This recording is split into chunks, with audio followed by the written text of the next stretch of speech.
Purihin ng Diyos, purihin ng ating Panginoon. Paano ka tumutugon sa mga puna ng ibang tao?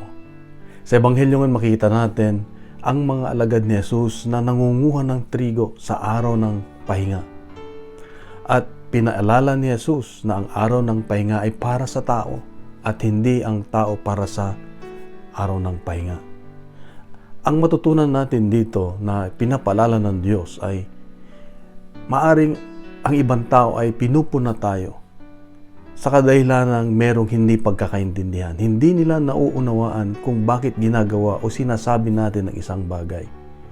So, kung hindi nila maintindihan, dapat lang na klaruhin natin bakit natin ginagawa.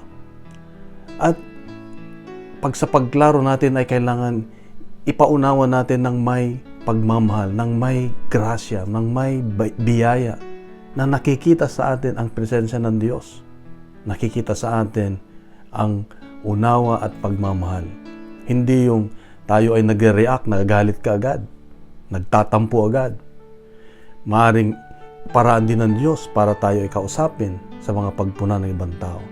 At pangalawa ay, pag tayo ay pinupuna, dapat alam natin kung ano ang katayuan natin sa presensya ng Diyos, sa utos ng Diyos.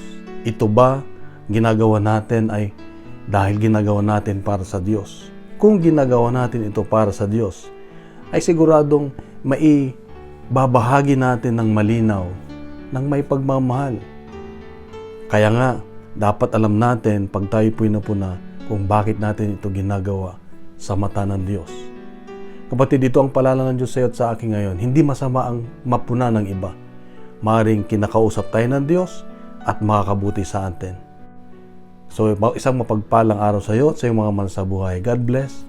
God is good.